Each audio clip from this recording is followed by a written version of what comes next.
Amazing, beautiful one there. I would still just like to say, tell Governor Soludo that congratulations to you on retaining your seat as the governor of Anambra State. We're super excited about that one. Now let's go over to Donald Trump. He has been on the news, on social media, for almost a week now, if I must say. And it's alarming because a lot of people have come out to protest. Some celebrities have reacted to that statement, and at the same time, some politicians, even as far as the U.S. Army responding to that. But before we go, let's quickly watch a video called "Ex-Secretary Expert Threatens Trump with Malaria." Well, he warned Donald that if the U.S. military invades Nigeria, mosquito will give his men malaria and fever. I do not know why he will think about that. But let's quickly watch this video. I'll be right back.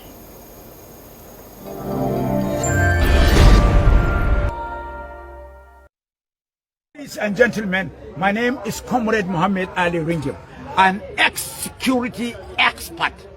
Securing lives and properties is my area of specialization. I want to see this very moment to call upon His Excellency, the United States of American President, Mr. Donald Trump, my good friend, to please be aware that Nigeria, we are not suffering from religiosism, tribalism. We are not persecuting Christians. We are always living together with Christians and Buddhists, Sikhs, Hindus, Taos, Maos, Confucians, Baha'is, Rastas, Satanists, and Shantos. All these religious denominations, if they may be at Nigeria, we are living peaceably with them because we are suffering from humanitarianism. Mr. Donald Trump, let me be aware that Nigeria is not Vietnam. Nigeria is not Afghanistan. Nigeria is not Iraq. Nigeria is not Iran. Nigeria is not Venezuela. If you attempt to encourage and make aggression and send your armed forces to Nigeria to wage war, it's an unscrupulousness. But be aware that our mosquitoes, they are waiting for your soldiers to bite them and infect them with malaria fever to die instantly. And more so, I heard last minute that Lieutenant General Chiwai Danjuma made a blatant falsified allegation against the Nigerian armed forces. He stated that Nigerian armed forces, they are conniving, conspiring, collaborating with bandits, which is a blatant falsified lie. Chiwai Danjuma, be warned. I know you very well since Murtala Mohammed administration. Before you become a madman, you are sensible. You are the chief of army staff in Nigeria. But for you to accuse our armed forces, more especially the soldiers and our security agencies, for conniving and working together with bandits, is a blatant falsified lies. And if you are among the people that are instigating United States of America to come and wage war at Nigeria, our black people armed forces, they are gallant. They can fight you. Thank you.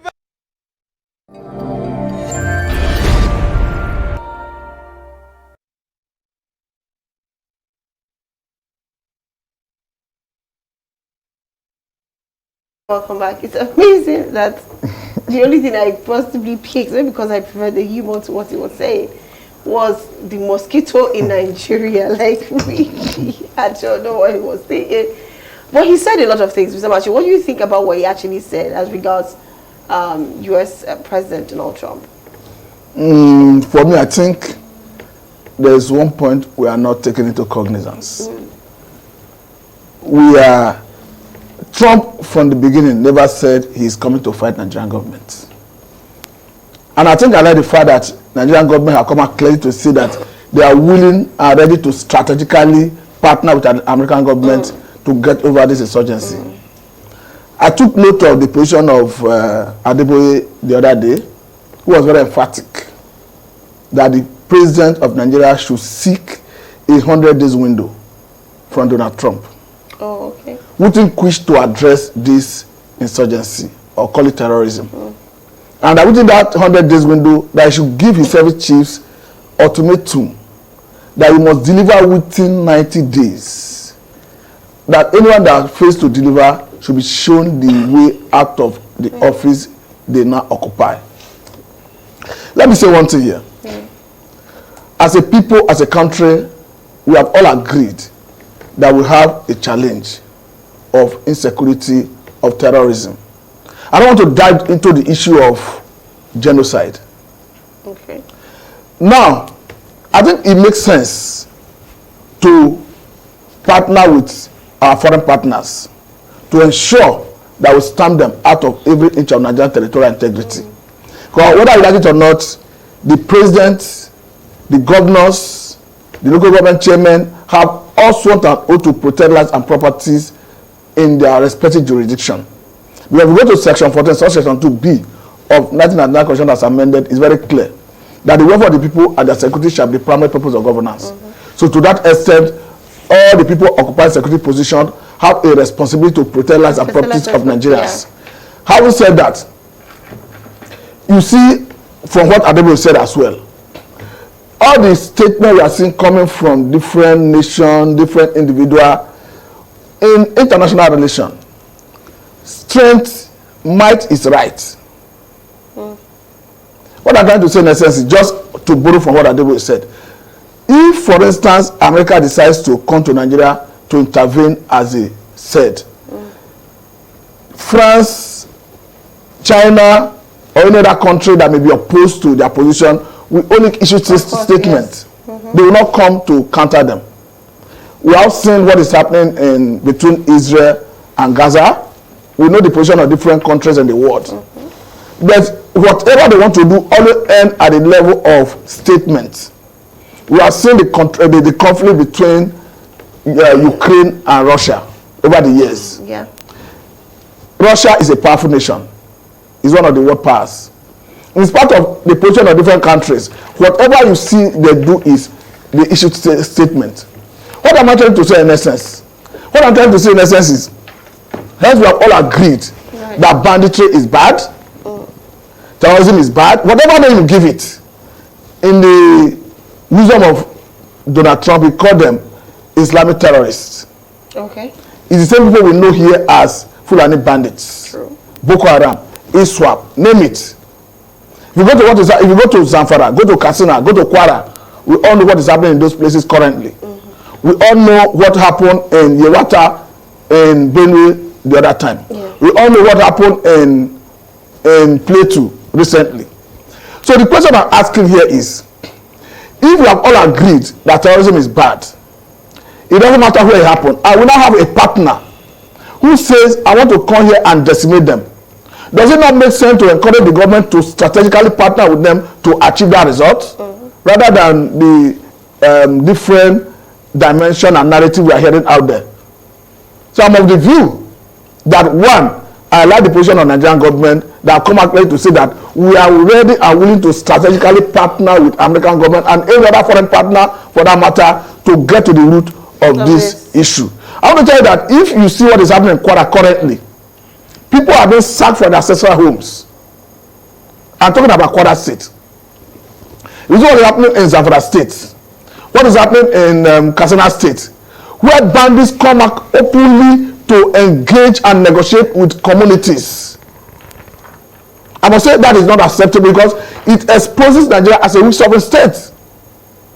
It looks as if we are having sovereignty within sovereignty. In a civilized society, banditry have no space to operate like we see currently. And I want to say that as my position is that Nigerian government should move on to acquire monopoly of coercive power to smoke them out of their hiding places, set them and bring them to justice. That is what makes government ultimate.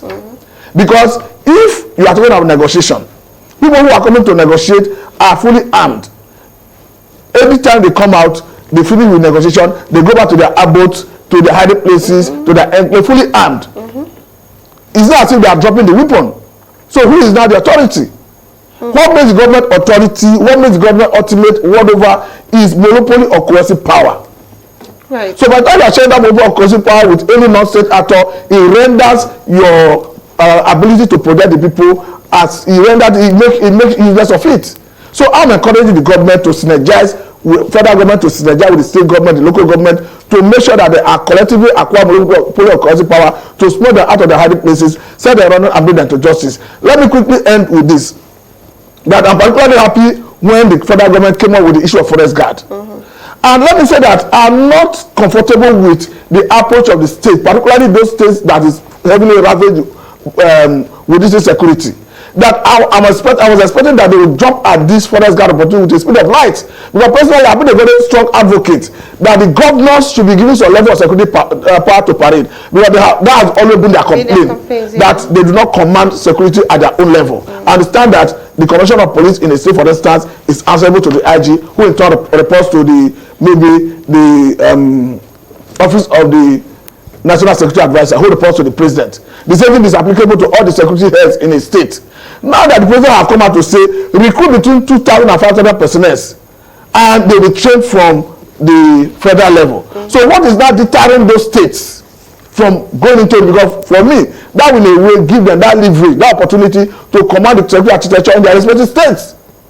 I want to say that let us start from there. If that is not working, we cannot agitate for state police. But however, we must strategically partner with our foreign partners, because only recently the Borno State Governor Babagana Zulu came out clearly to say that we are already witnessing bandits or terrorists using drones to attack the military.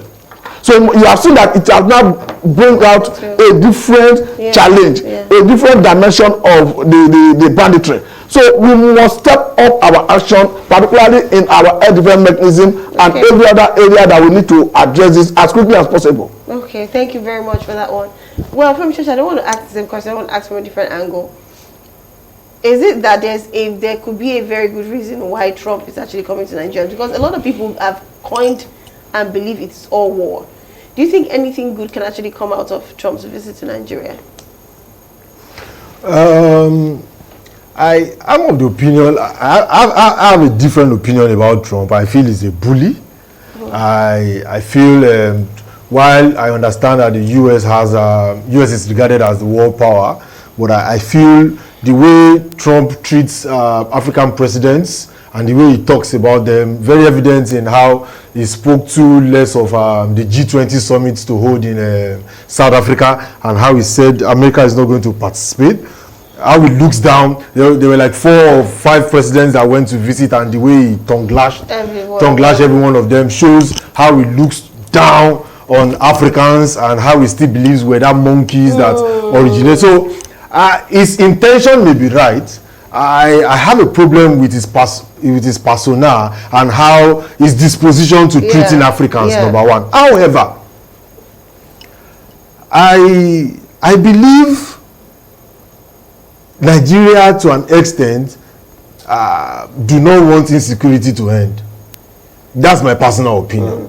One, there is no charter, there is no unity, there is no oneness on our method to eradicating insecurity. Some people still see some of these guys carrying arms as their brothers.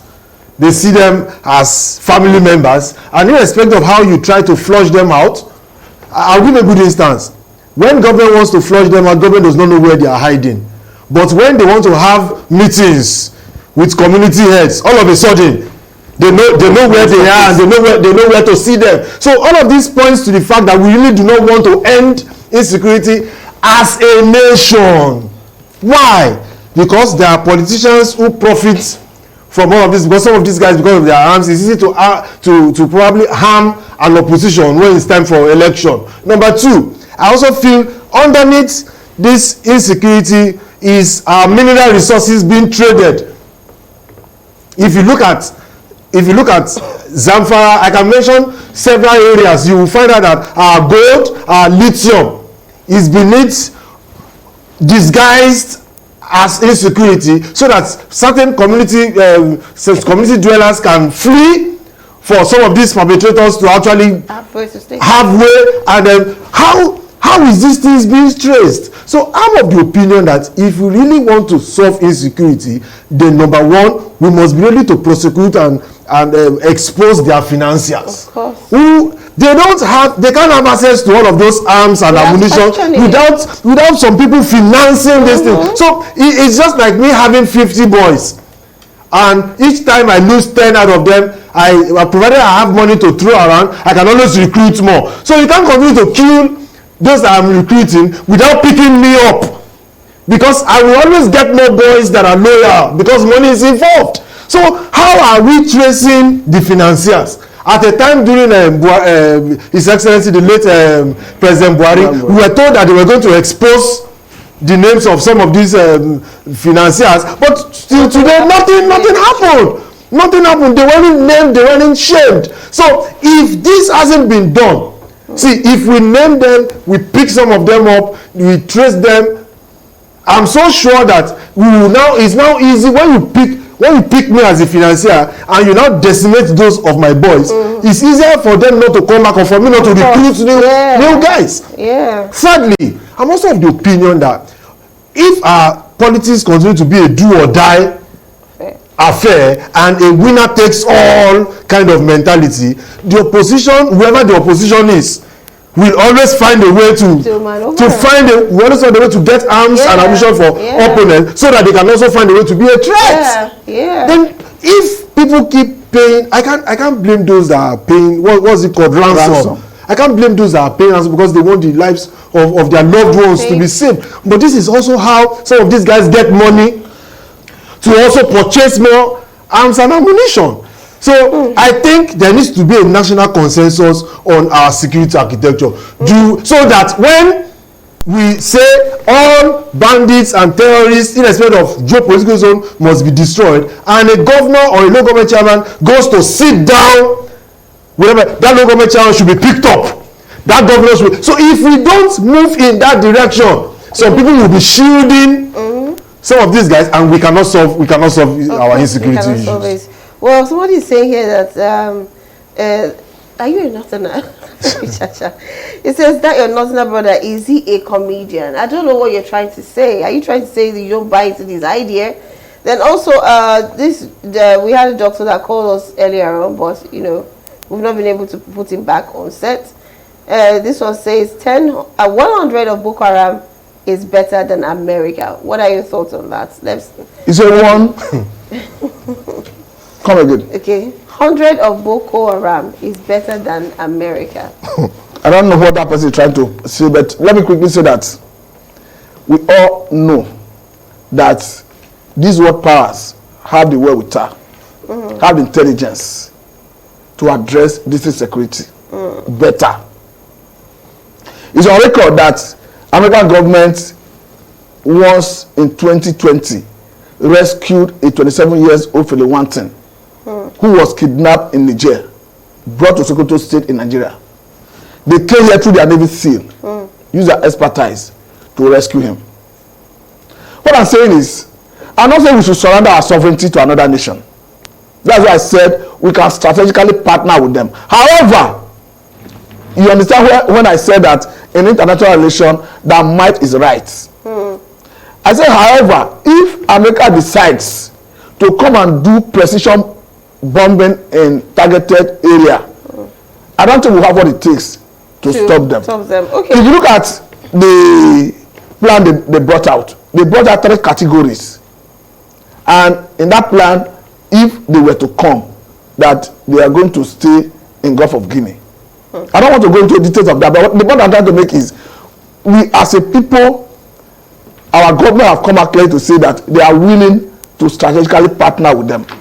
My own is that I need, whether I call it Boko Haram, whether I call it ISWAP, as a terrorist group, whether you won't go further to even bring out the identity as Toji Bello, Ada Aleru, my own is that they should all be neutralized. Okay. Because as far as I'm concerned, they do not mean well for whether you're a Christian or a Muslim. They kill everybody. We should neutralize them. Let us have peace. Okay, well, some of my guests have a different opinion. I'm sorry, my viewers. This one says, if America wants to come help us fight terrorists and bandits, let them come. After all, we've been fighting this war for more than a decade now. I do not know. Has there been any war that we do not know about? No, you know. Is it okay? No, what he's trying to say is this happened all since 2009. Okay, But how long did it take America to also take off Osama bin Laden? Terrorism is not a war. No, that's a different thing. That's a different thing. We are talking about, and there are so many arguments to this, but what I'm trying to say is, look at Osama bin Laden. He was doing what he's doing, he was hiding. But this time around, I will tell you that through satellite and all of that, they can easily know the movement and location of these bandits. I want to even tell you something. The governor of our state made it clear that through technology, that he can know the movement and location of bandits in his state. He was lamenting about the inability to command the security architecture to operation, owing to the fact that he did not command and control the security architecture in his state. A part of the lacuna we are talking about how to address all of this, because the governors do not command the security in his state. That is why I brought up the issue of let the governors key into this forest guard, so that they will be the one that will recruit those forest guard, command them into operation to go and do the job. True. Anyways, let's just wrap up with that because our time is already fast spent. I'm seeing some messages here. Okay, I'm trying to understand this message, but I can't understand it. This one says you want to end insecurity, and you put, I don't know, you put something on okay, like I think this person is trying to say that you want security end, but it's more like they turn deaf ears rather, and blind eyes to what is going on. So most of viewers here are saying they want Trump to come, and they believe it's not for war. No, Trump never said he's coming. Let us get, because a lot of people. No, wait. Let us get something clear. What it's for. Trump never said he's against Nigerian government. He never said he's coming to fight Nigerian government. Exactly. The only thing he mentioned is he's coming to fight the Islamic terrorists. And the same thing you call Islamic terrorists is what we know as Boko Haram, ISWAP, Fulani bandits. And I want to tell you that if you go to Global Terrorism Desk, if you tell you that Fulani military of Nigerian extraction, let emphasis be there, on Nigerian extraction is the fourth most deadliest terrorist group in the world. That is Global Terrorism Desk. So the point I'm making is, Nigerian government have come out clearly to say we are willing to partner with you, and we have seen different opinion.